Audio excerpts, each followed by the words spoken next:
It is said that wars are only won upon the anvil of honor. Others believe victory requires strategy and a mastery of power. War is deception. A game played best from the shadows. Only strength and raw power can assure total dominance.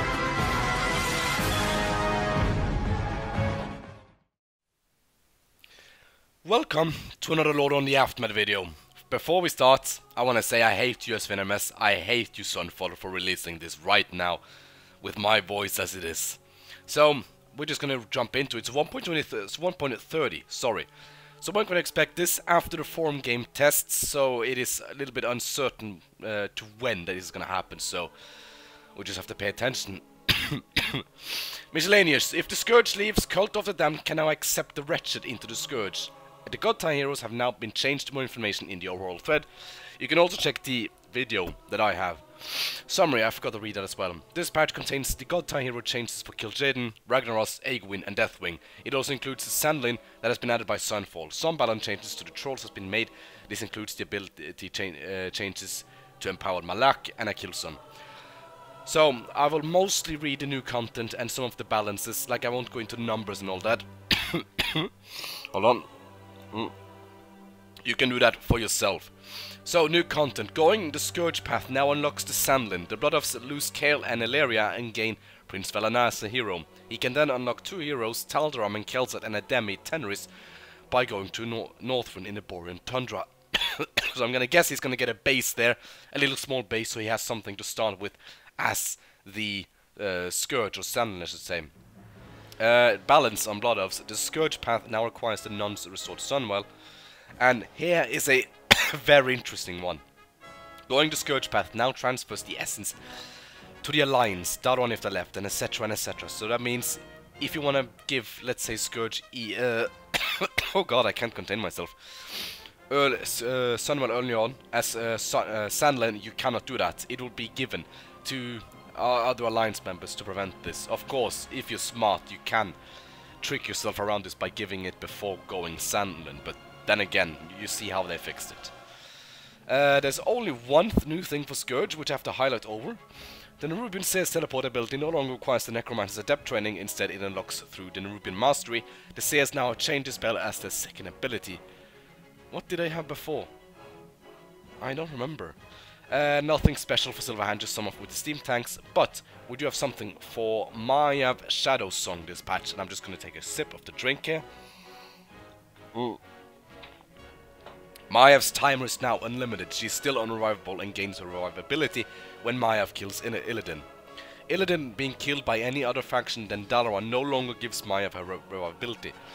So this means you don't have a time limit anymore to try and kill Illidan as Dalaran. You can have as much time as you want, but of course she is still unrevivable if you haven't killed Illidan before, and if somebody else does it, she will not be revivable for you. And I think that's kinda cool actually. Now the Forsaken gets a new thing which I actually absolutely love.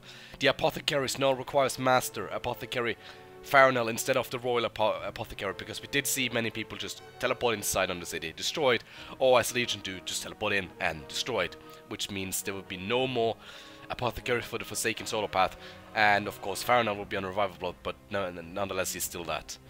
Let's move on. Dwarves, only siege engine changes.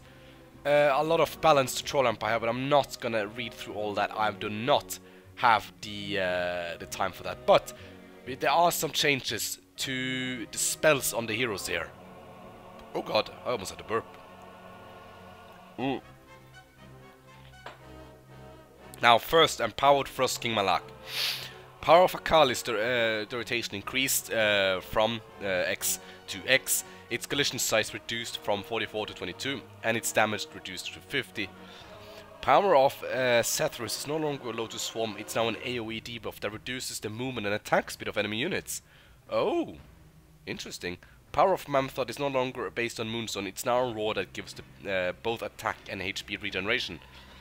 Okay, so the Akali is still the same. It summons the Raihono as a unit.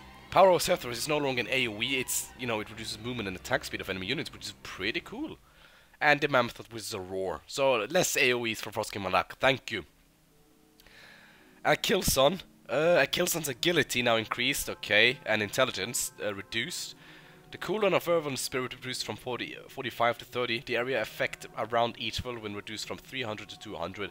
The casting range reduced from 750 to 600. Okay, I'm just going into numbers. I'm just going to see if there's something new.